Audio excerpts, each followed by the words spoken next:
Tennis, anyone? Rodak with the forehand, the backhand, the volley winner, game, set, match, Rodak!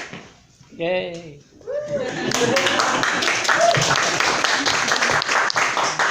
When I was a teenager, I had many jubilant moments like that. I loved nothing more than playing tennis. My dream was to one day win the US Open. What was your childhood dream? Your passion? Your fire? Did you see yourself becoming a designer on Madison Avenue like Kat? Or did you see yourself throwing the game-winning touchdown in the Super Bowl? When we're young, it's easy to feel that passion. But as we grow up, life starts to get hard or busy. And we just can't get up after another fall. And suddenly that chokes off the oxygen to our dreams. Friends, I'm telling you, we need to protect our fire because there's nothing sadder than watching a passion die. As someone who's lost their childhood love but was given a second chance, I'm telling you, it's possible to protect your fire, to protect the flame, to protect the dream. Let's hop in a time machine. We're going to a little known state called Delaware, which we're all very familiar with now thanks to Onyx. A long, lanky Canadian teenager has just moved to the state, and he's eager to play some tennis. Now, I wasn't a great player because I only started playing in middle school, but man, did I love to play. The moments under the hot sun, the nerves before a big match, and the meeting all kinds of new players and watching us all improve. I loved the place so much, well, I couldn't help but get better. And then one day, I made it all the way to the high school state championship. And guess what? I won! I was the best player in the whole state. I couldn't believe it. I went up stage and I got this golden trophy. And the whole crowd went wild. Come on, guys, help me. Oh, that's exactly what it was like, guys. Thank you. I thought life could not be better, but that was also a very bittersweet day. For I not only went home with the trophy, I also went home with a problem. People now expected me to win. Even worse, I now expected to win. I kept practicing every day, not because I enjoyed it, but because I was so scared of losing. Those players on the other end of the court, they weren't my friends anymore. They were my enemies, standing in the way of another victory. Where I used to be a good sport, I turned into a monster. I broke rackets, I swore, and I got into arguments on the court. Anything I could do to avoid losing. I started to choke off the oxygen to my fire, and it's no wonder it started to flicker. But in the end, no one can win forever. The losses started slowly at first, and each one made me angrier and angrier, so I practiced less. And eventually I reached a point where I just couldn't take it anymore. I shattered my last racket, stormed off the court, and tossed my gear in the back of my closet, where it still sits today, gathering dust. I haven't played tennis in 10 years. After a long career, my fire was out.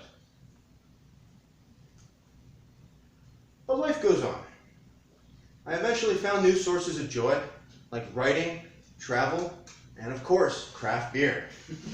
It's a tasty one, guys. Really, really good, especially at Dogfish in Delaware. All these things are tons of fun, but they never replaced my original passion, tennis.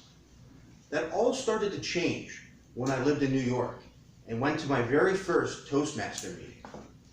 From day one, I was hooked. I loved the nerves before getting on stage, the traveling to other clubs, and to meet other speakers and watch us all improve. Best of all, it was a chance to compete again. The day I joined Toastmasters, I felt my fire be relit.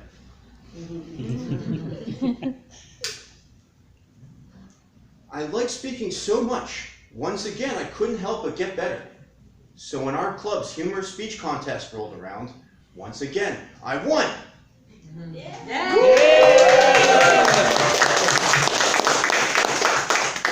This one was a little bit less impressive. You see, I was the only contestant that day. But a win is still a win. Yes. I was off to the quarterfinals in New York City, and I was on fire.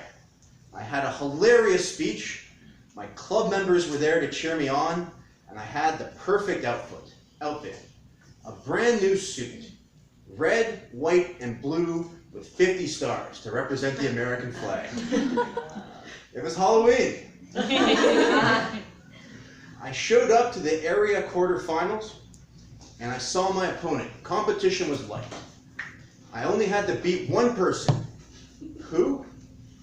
Some lawyer type, wearing a boring gray suit. What chance did he have? Well, you see, I had one more problem. In New York during Halloween, the parties are pretty good. So I spent the weekend partying instead of practicing. Who could have guessed, right? So even though my speech had them rolling on the floor, there were a lot of mistakes. And that smooth-talking lawyer, well, he won the day. I still remember that moment. I was disgusted. How could I screw up this contest by not practicing? They gave me a silver trophy. It felt like an insult. I wanted to throw it in the garbage and storm out of there. But before I could, my club members pulled me aside, and they told me how proud they were of me, how happy they were to see me compete. And friends, they saved my fire. But oh, I still hate to lose. Oh, I hate to lose. That loss ate at me until I moved to California and joined Mountain View Toastmasters. And yeah, it was great to meet new friends, but my focus was all on the upcoming international contest. There was no way I was going to lose in the area round from not practicing. So I started writing my speech 2 months early, practiced at least 24 times at home, and even took lessons from Prez Vasiliev, the 2013 world champion of Toastmasters. Yes, there was no way this year I was losing in the area round. But I'm sure, as many of you remember, there was someone else in our club taking that contest seriously.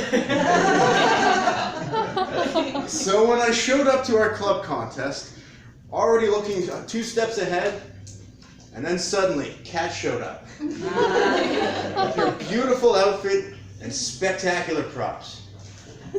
I only had one thought go through my mind. Oh, crap.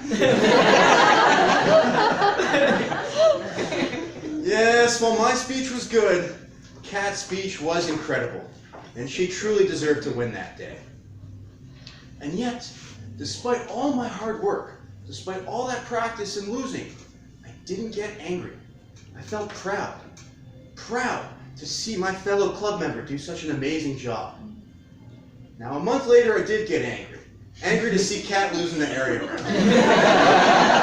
To this day, I still think she was robbed, and I think we owe her a round of applause for that great speech.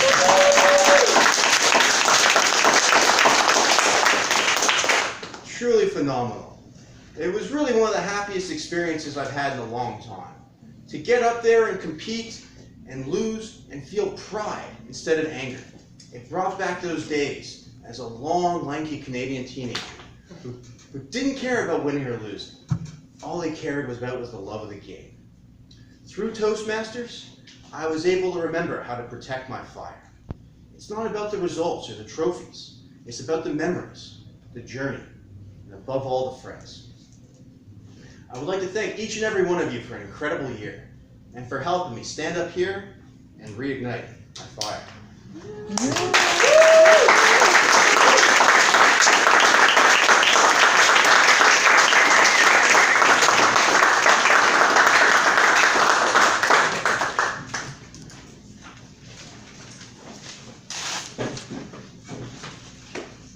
Thank you, David. Get the racket. I don't think I shattered it. All right, thank you for helping us reignite our flames.